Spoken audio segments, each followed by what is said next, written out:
మీ అందరికీ నా వందనాలు. గలతీయులకు రాసిన పత్రిక 6వ అధ్యాయము 7వ వచనం చదువుకుందాం. మనుషుడు ఏమి విత్తునో ఆ పంటే కోయును.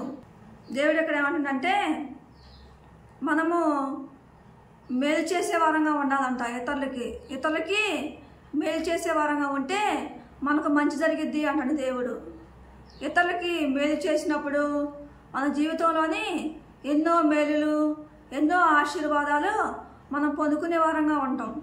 మనుషుడు ఏమి విత్తునో ఆ పంటే కోయును అంటాడు దేవుడు. మనము మంచిని విత్తే వారంగా ఉంటే మన జీవితంలోని మంచి జరిగిద్ది అంటాడు దేవుడు. ఇతరులకి మనం కీడు చేసే వారంగా ఉంటే మనకి కీడు జరిగిద్ది అంటాడు దేవుడు. ఇతరులకి కీడు చేసే వారంగా ఉంటే, ఇతరులకు హాని చేసే వారంగా ఉంటే మనకు మేలు జరగదు అంటాడు దేవుడు. అందుకే దేవుడు అంటాడు, గలతీయులకు రాసిన పత్రిక 6వ అధ్యాయము 7వ వచనం చదువుకుందాం. మనుషుడు ఏమి విత్తునో ఆ పంటే కోయును. దేవుడు ఎక్కడ ఏమంటున్నాడు, మనం మంచిని విత్తే వారంగా ఉంటే మనం మంచి పంటను కోసే వారంగా ఉండమని చెప్తున్న దేవుడు. ఇతరులకు మనం మేలు చేసే వారంగా ఉంటే మనకు మేలు జరిగిద్ది అంటాడు దేవుడు. ఇతరులకు కీడు చేసే వారంగా ఉంటే, ఇతరులకు హాని చేసే వారంగా ఉంటే మన జీవితంలోని మనకు మేలు జరగదు అంటాడు దేవుడు. అలా మనం ప్రవర్తించే వారంగా ఉంటే దేవుని మేలులు, దేవుని ఆశీర్వాదాలు మనం కోల్పోయే వారంగా ఉంటాము అంటాడు దేవుడు. మనము ఇతరులకి మేలు చేసే వారంగా మనం ఉంటే, వారికి మనం మంచి జరగాలని మనం ఆశించే వారంగా మనం ఉంటే మనకే మంచి జరిగిద్ది అంటాడు దేవుడు. ఇతరులు నాశనం కావాలని మనం కోరుకునే వారంగా ఉంటే, ఇతరులకు మంచి జరగకుండా ఉండాలి అని మనం కోరుకునే వారంగా ఉంటే మనం దేవుని ఆశీర్వాదాలు, దేవుని మేలులు మనం కోల్పోయే వారంగా ఉంటాము అంటాడు దేవుడు. కొంతమంది తమకిష్టం వచ్చిన బంధువులను ప్రేమించేవారుగా ఉంటారు. తమకిష్టం వచ్చిన బంధువులను, స్నేహితులను ప్రేమించేవారుగా ఉంటారు. తమకిష్టం వచ్చిన బంధువులు ఇంటికి వచ్చినప్పుడు వారికి అనేకమైన అవసరాలు, అక్కలు తీర్చేవారుగా ఉంటారు. వారిని మంచిగా చూసుకునేవారుగా ఉంటారు. ఇష్టం లేని వారు ఇంటికి వచ్చినప్పుడు వారిని మంచిగా చూసుకోకుండా ఉండేవారుగా ఉంటారు. ఆహార విషయంలో కానీ ఏదైనా శరీర సంబంధమైన అవసరాలు తీర్చకుండా ఉండేవారుగా ఉంటారు. వారు వచ్చినప్పుడు కుళ్ళు, స్వార్థం, అసూయ చూపించేవారుగా ఉంటారు. మంచి మనసు లేకుండా ప్రవర్తించేవారుగా ఉంటారు. మంచిగా పలకరించకుండా ఉండేవారుగా ఉంటారు. ఇష్టం వచ్చిన బంధువులు ఇంటికి వచ్చినప్పుడు వారిని మంచిగా చూసుకునేవారుగా ఉంటారు. శరీర సంబంధమైన అవసరాలు, అక్కలు తీర్చేవారుగా ఉంటారు. అలా ఉండేవారంగా ఉంటే ఆ మనసు మంచిది కాదు అంటాడు దేవుడు. అలా ఉండటం వల్ల మన ఆత్మీయ జీవితం పాడైపోద్ది అంటాడు దేవుడు. దేవుడు ఏమంటుందంటే మన ఇష్టం వచ్చిన బంధువులను మనం ప్రేమించే వారంగా ఉండాలి. ఇష్టం లేని వారు వచ్చినా కానీ మనం వారిని ప్రేమించే వారంగా ఉండాలి అని చెప్తున్న దేవుడు. మనకి కీడు చేసే వారిని, మనకి ఎవరైతే కీడు చేస్తారో, ఎవరైతే మనకు హాని చేస్తారో, ఎవరైతే మనం మేలు కోరకుండా ఉండేవారుగా ఉంటారో వారిని కూడా మనం ప్రేమించే వారంగా ఉండాలి అని చెప్తున్న దేవుడు. అలాంటి వారిని కూడా మంచిగా మనం చూసుకునే వారంగా ఉండాలి అని చెప్తున్న దేవుడు. కొంతమంది భార్యలు ఏం చేస్తూ ఉంటారు, భర్త వైపు వచ్చిన బంధువులను మంచిగా చూసుకోకుండా ఉండేవారుగా ఉంటారు. భర్త వైపు బంధువులు వచ్చినప్పుడు వారి మీద కుళ్ళు, స్వార్థం, అసూయ చూపించేవారుగా ఉంటారు. భేదాభిప్రాయాలు చూపించేవారుగా ఉంటారు. విమతలు చూపించేవారుగా ఉంటారు. దేవుడు అంటాడు ఆ మనసు మంచిది కాదు అంటాడు దేవుడు.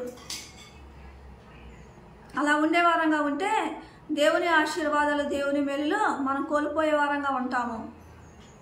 కొంతమంది భార్యలు ఏం చేస్తూ ఉంటారు, తమ వైపు వచ్చిన బంధువులను మంచిగా చూసుకునేవారుగా ఉంటారు.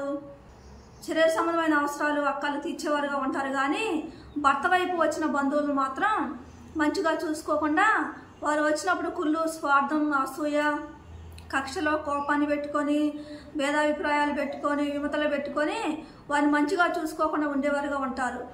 వారు భర్త వైపు బంధువులు వచ్చినప్పుడు వారితోని సమాధానకరంగా మాట్లాడకుండా ఉండేవారుగా ఉంటారు. దేవుడు అంటాడు ఆ మనసు మంచిది కాదు అంటాడు దేవుడు. అలా ప్రవర్తించే వారంగా ఉంటే మనకు మేలు జరగదు అంటాడు దేవుడు. అలా ప్రవర్తించే వారంగా ఉంటే మన ఆత్మీయ జీవితం పాడైపోద్ది అంటాడు దేవుడు. భార్యలు ఏం చేస్తూ ఉంటారు, తన వైపు వచ్చిన బంధువులను మంచిగా చూసుకుంటూ భర్త వైపు వచ్చిన బంధువులను మంచిగా చూసుకోకుండా ఉండేవారుగా ఉంటే తన వైపు వచ్చిన బంధువులకే కీడు జరిగిద్ది అంటాడు దేవుడు. మేలు జరగకుండా కీడు జరిగిద్ది అంటాడు దేవుడు. ఎందుకు కీడు జరిగిద్ది అంటే భార్య తన వైపు వచ్చిన బంధువులను మంచిగా చూసుకుంటుంది కాబట్టి, భర్త వైపు వచ్చిన బంధువులను మంచిగా చూసుకోవట్లేదు కాబట్టి భార్య వైపు వచ్చిన బంధువులకు దేవుడు కీడు చేసేవాడుగా ఉంటాడు, హాని చేసేవాడుగా ఉంటాడు. అందుకే మనం ఇష్టం వచ్చిన బంధువులను మనం ప్రేమించేవారుగా ఉండాలి. భర్త వైపు వచ్చిన బంధువులను కూడా మంచి మనసుతో మనం ప్రేమించే వారంగా ఉండాలి అని చెప్తున్న దేవుడు. అలాంటి మంచి మనసు కలిగి ఉన్నప్పుడు భార్య వైపు వచ్చిన బంధువులను కూడా దేవుడు దీవించేవాడిగా ఉంటాడు, ఆశీర్వదించేవాడిగా ఉంటాడు, వారికి మేలు చేసేవాడిగా ఉంటాడు.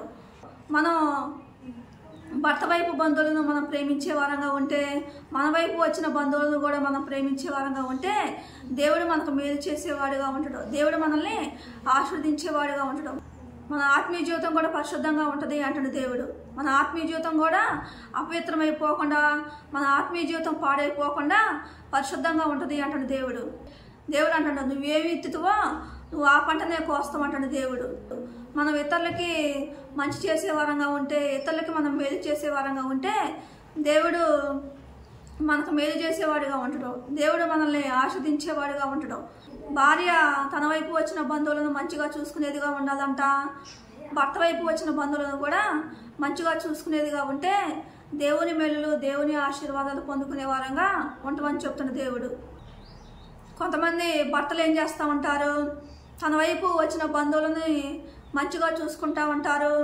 వారు వచ్చినప్పుడు ఆహార విషయంలో కానీ అనేక రకమైన అవసరాలు తీర్చేవారుగా ఉంటారు, వారి అవసరాలు అక్కర్లు తీర్చేవారుగా ఉంటారు, వారితో ప్రేమగా మాట్లాడతారు, వారిని ప్రేమగా పలకరించేవారుగా ఉంటారు, సమాధానకరంగా మాట్లాడేవారుగా ఉంటారు వారితోని. భార్య వైపు వచ్చిన బంధువులతో మాత్రం మంచిగా మాట్లాడకుండా వారు వచ్చినప్పుడు వారి మీద కుళ్ళు, స్వార్థం, అసూయ చూపించేవారుగా ఉంటారు భర్తలు. అలా ఉండేవారుగా ఉంటే ఆ మనసు మంచిది కాదు అంటాడు దేవుడు. అలా ప్రవర్తించే వారంగా ఉంటే దేవుని మేలులు, దేవుని ఆశీర్వాదాలు మనం కోల్పోయే వారంగా ఉంటామని చెప్తున్న దేవుడు.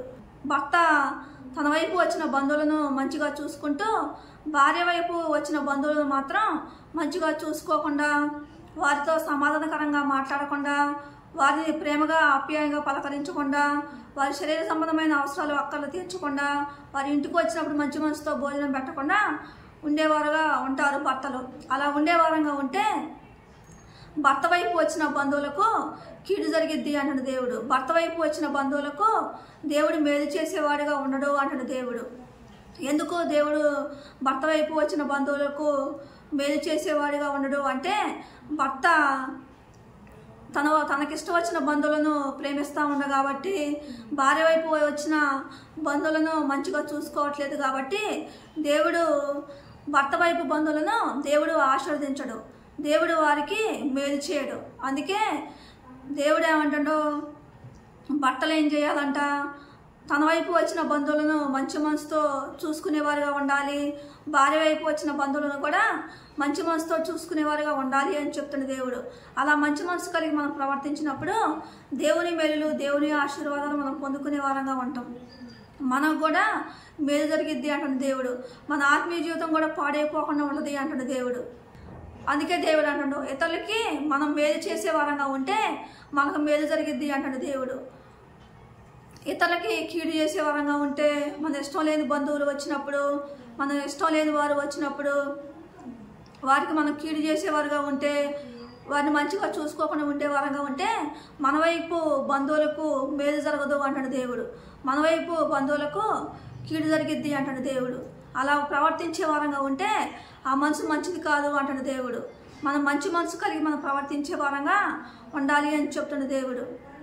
కొంతమంది మన ఇంటికి ఎంతోమంది బంధువులు ఇంటికి వస్తూ ఉంటారు, వచ్చినప్పుడు మన ఇష్టం వచ్చిన వారిని మనం ప్రేమించే వారంగా ఉంటాం, ఇష్టం వచ్చిన వారిని మనం మంచిగా పలకరించే వారంగా ఉంటాం, ఇష్టం వచ్చిన వారితోనే సమాధానకరంగా మాట్లాడే వారంగా ఉంటాం, ఇష్టం వచ్చిన వారికే ఆప్యాయతను రాగానే పంచే వారంగా ఉంటాం, ఇష్టం వచ్చిన వారికే మంచి మంచి ఆహార పదార్థాలు వండి పెట్టే వారంగా ఉంటాం, వారి అవసరాలు అక్కడ మనం తీర్చే వారంగా ఉంటాం. ఇష్టం లేని వారు వచ్చినప్పుడు వారిని మంచిగా చూసుకోకుండా వారి మీద కుళ్ళు, స్వార్థం, అసూయ చూపించే వారంగా ఉంటాం, హిమతలో భేదాభిప్రాయాలు చూపించే వారంగా ఉంటాం, వారితో మంచిగా మాట్లాడకుండా, సమాధానకరంగా మాట్లాడకుండా ఉండే వారంగా ఉంటాం. దేవుడు అంటాడు, అలా ప్రవర్తించే వారంగా ఉంటే ఆ మనసు మంచిది కాదు అంటాడు దేవుడు. మనం మంచి మనసు కలిగి మనం ప్రవర్తించే వారంగా ఉండాలి అని